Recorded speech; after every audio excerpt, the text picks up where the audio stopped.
Salut à tous, ici Michael, j'espère que vous allez bien. On se retrouve aujourd'hui pour une nouvelle vidéo consacrée au logiciel Blender, la partie formation en géométrie Node. Alors avant de commencer, bien évidemment, meilleurs vœux pour cette année 2023, pleine de réussite, de santé, etc. etc. Donc bonne année à tous. Alors aujourd'hui, on va voir quoi? On va voir un petit peu la distribution de points sur un objet pour pouvoir instancier des sous-objets ou des objets qu'on a créés dans une scène 3D à partir d'un géométrie Node. Alors ça peut paraître un petit peu flou si vous n'en avez jamais fait. Très simplement, ça va vous permettre, donc on verra ça dans une vidéo suivante, de créer vos propres systèmes de scattering, donc de distribution d'instances d'éléments sur des points, sur une surface que vous allez soit faire à la main, modéliser, soit utiliser avec une primitive de base proposée par le Geometry Node. Donc moi je vais partir de ce cube de base qu'on a en entrée juste ici. Voilà. Et je vais faire un New Geometry Node. Comme d'habitude, on a un groupe input, un groupe output. Donc ça, on l'a vu dans les bases, je ne vais pas en reparler. Je vais peut-être, hop là, faire la fenêtre de telle sorte à avoir quelque chose de peut-être un petit peu plus grand sur le côté, comme ça, visuellement, ce sera plus simple. Tac. Voilà, donc j'ai mon cube sur la droite et j'ai mon géométrie node juste en haut à gauche. Je peux le réduire un tout petit peu. Donc il y a les raccourcis clavier qui sont en bas à droite. Il n'y en a pas énormément dans le géométrie node, c'est relativement à chaque fois les mêmes, mais c'est quand même intéressant de les connaître. Donc j'ai un groupe input, un groupe output, pardon. Le groupe input par défaut, c'est la géométrie, donc c'est le cube de base que j'ai créé dans ma scène 3D, celui qui était par défaut dans Blender. Et avec Shift A, moi ce qui va m'intéresser, c'est tout ce qui est distribution de points. Donc on en a différents types. On a tout d'abord le Mesh to Point.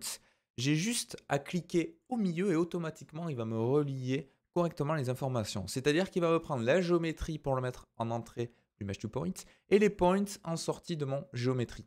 Et là visuellement ça a fait quoi dans ma vue 3D? Ça a remplacé tout simplement chaque vertex, donc chaque point qui constitue ma géométrie, par un point. Ce point, je peux changer le rayon juste ici. Mais ce qui va être intéressant, c'est qu'après coup, je vais pouvoir bien évidemment rajouter des informations supplémentaires en rajoutant des instances à la position de ces points, en héritant une rotation, plein de petites choses qu'on va voir aujourd'hui. Vous allez voir que c'est assez intéressant. Donc là, imaginons que je rajoute en amont une subdivision. Donc c'est ça l'avantage du système nodal, c'est que je ne suis pas bloqué par une procédure qui se ferait de manière séquentielle, node par node. Et là, je suis bloqué. Non, je peux tout simplement décaler un petit peu ce node, rajouter en amont un subdivide mesh. Et si je mets juste devant, vous voyez que ça va subdiviser mon mesh. Et en temps réel, du coup, j'ai ceci. Alors, qu'est-ce qui se passe concrètement? Si je fais CTRL-SHIFT, clic gauche, juste là sur le subdivide mesh, vous voyez que ça me rajoute un viewer. Donc lorsque le viewer est activé et relié à un node, c'est celui qui va s'afficher par défaut dans ma vue 3D. Donc si je passe en view wireframe, vous voyez que là j'ai bien un node qui va me permettre de subdiviser ma topologie. Donc si je mets subdivision qui ressemble à ceci par exemple, et que je supprime mon viewer, vous voyez hop là, que en temps réel, je peux subdiviser mon objet et automatiquement tous les traitements qui se font après cette node-là, donc en l'occurrence le mesh to point, va hériter de cette fonctionnalité subdivide mesh. Donc ce qu'il faut bien comprendre pour un système nodal tel que le géométrie node, c'est que chacune des opérations est totalement dynamique et dépendante de la précédente. Et en gros, c'est le nœud de sortie, donc là, vous voyez juste ici, qui va définir le nouveau mesh après le traitement. Donc chaque nœud, c'est une entrée, un traitement, une sortie. Je dis une, mais ça peut être une ou plusieurs entrées, un ou plusieurs traitements, une ou plusieurs sorties. Ce qui est pas mal dans Blender, c'est que si vous survolez ici une pastille en sortie, vous voyez les informations de votre objet. Donc là, j'ai une géométrie avec un mesh de 8 vertices, donc 8 points. Si je me mets ici après la subdivision, on passe à 98. Vous voyez, donc on peut voir en temps réel le résultat. Donc là, on est à 26 parce que j'ai une seule subdivision. Là, je suis à 98 parce que j'ai deux niveaux de subdivision. Donc là, c'est le mesh to point.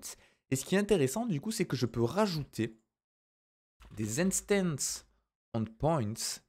Et si je vais ici, là, j'ai beaucoup plus d'informations. Donc j'ai les informations de points en entrée. Donc ça correspond bien à ce que j'avais parce que j'ai converti ma géométrie en points. Donc ça, c'est nickel. J'ai une sélection si je veux spécifier l'endroit où je veux créer des instances, etc. etc. Mais ce qui va surtout m'intéresser, c'est ceci. Instance. Donc ça va me permettre en entrée, je peux faire un drag and drop et le lâcher, de rajouter une géométrie, un objet, soit présent dans ma vue 3D, soit un objet que je vais créer avec le système nodal proposé par Blender, pour positionner à l'endroit de mes points qui ont été distribués sur mon mesh. Ok? Donc si je fais Shift A et que je vais dans Mesh Primitive, je peux par exemple rajouter un cylindre. Si je relie mon mesh à mon instance, voilà ce que j'ai. Alors par défaut, ça ne ressemble pas à grand chose. Pourquoi? Parce que mon cylindre, il a une certaine taille de base que je pourrais changer ici. Mais ce qui est intéressant en fait, c'est de changer non pas la taille de mon objet de base, même si je pourrais le faire, mais l'échelle de mes instances qui est présente ici, avec le scale. On a le X, le Y et le Z. Alors je pourrais avoir des valeurs différentes à chaque fois. Ce que je vous propose, c'est de rajouter un node de type value. Donc c'est une valeur, donc flottante, un float, c'est-à-dire un chiffre à virgule. Je vais pouvoir relier la value à mon scale. Et là, automatiquement, c'est cette valeur-là qui va à la fois définir le X, le Y et le Z. Donc ça va être un rescale qui va être homothétique sur l'ensemble de mes instances. Vous voyez ici, quand je rescale, j'ai bien une échelle qui va changer. Donc je vais mettre 0,1 par exemple. Et là, c'est pas mal. On a mes cylindres qui ont été positionnés partout sur mes points. Petit souci. Moi, imaginons, j'aimerais bien que mes cylindres ils suivent l'orientation des faces du dessous. Alors comment je fais? Vous remarquez qu'ici, on a une propriété rotation. Donc je pourrais changer la rotation en X, en Y et en Z. Alors ça c'est bien beau, mais je ne vais pas pouvoir avoir quelque chose de dynamique et qui fonctionne avec tous les cylindres. Parce que mon objet du dessus, là, tous ces cylindres-là, ils devraient avoir une rotation en 90 en X. Mais ceux du côté, eux, c'est en Y. Donc je vais tout repasser ici à 0 en faisant un backspace en survolant. Donc le backspace c'est la touche juste au-dessus d'entrée. Et ce que je peux faire, c'est que je vais pouvoir récupérer des informations automatiquement en fonction des propriétés présentes avant.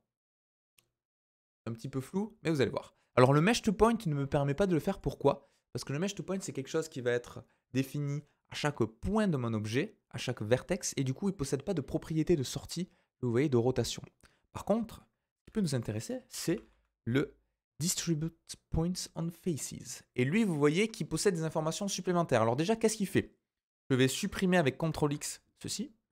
Je vais déplacer et lâcher, hop là, cette node-là. Et là, vous voyez qu'il y a une petite différence, c'est que lui, il va faire une projection, une distribution de manière totalement aléatoire, par défaut d'un random, sur ma surface. Donc c'est ça qui va nous intéresser si par exemple on veut faire une distribution d'arbres sur un sol ou autre, on ne veut pas que ce soit quelque chose qui soit de manière prédéfinie avec la même distance entre chaque objet.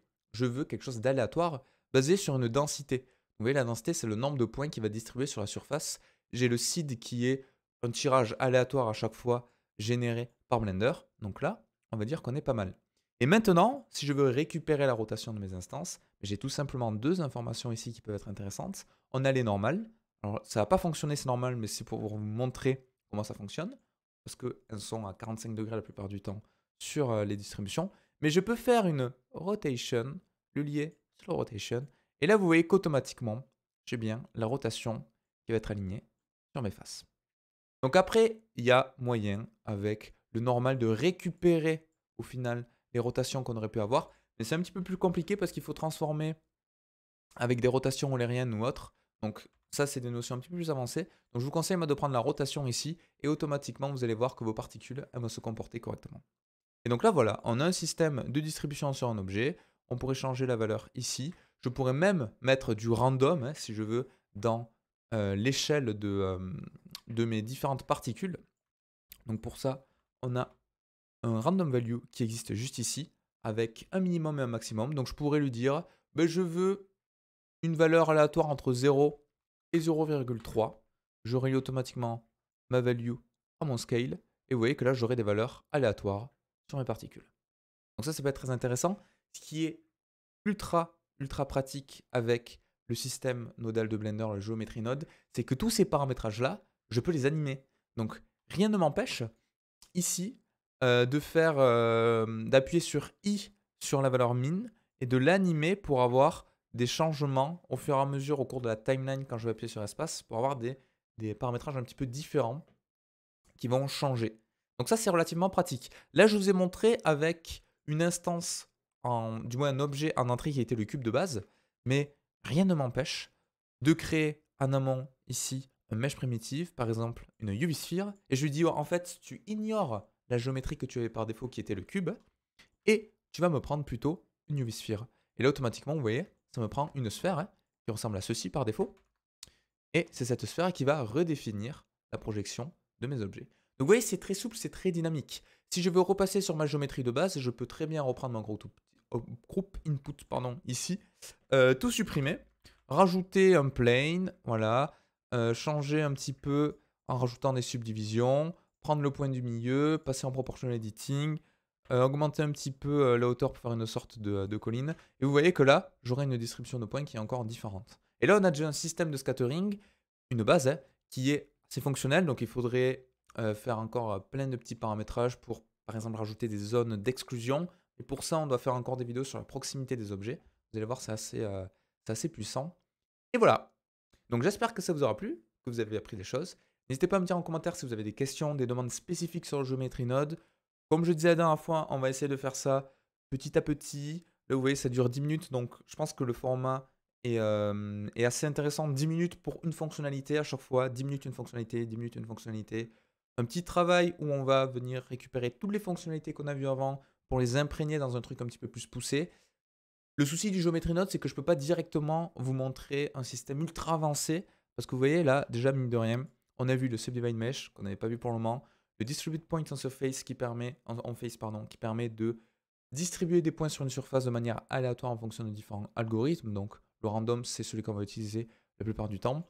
On a le Instance on Point qui permet de créer, de positionner des instances sur les points qu'on a distribués en amont. Donc en changeant la rotation et l'échelle des instances. Et tout ça, on peut le rajouter à la fin. Donc il y a même moyen d'afficher en plus le sol qu'on a en entrée en faisant un join. Tout ça, c'est des choses qu'on verra dans une vidéo suivante. Donc en tout cas, j'espère que ça vous aura plu, que je ne vais pas trop vite. Donc j'ai conscience que c'est un petit peu difficile pour ceux qui n'ont jamais fait de Geometry Node pour bien comprendre comment fonctionne le nodal. C'est vraiment une approche totalement différente de Blender de base. Donc voilà, c'est assez compliqué au début à s'y mettre, mais vous inquiétez pas, une fois que vous allez avoir les bases, ce sera beaucoup plus simple. Donc sur ce, je vous dis à la prochaine pour une autre vidéo. Bonne année 2023 à nouveau à tout le monde. Ciao!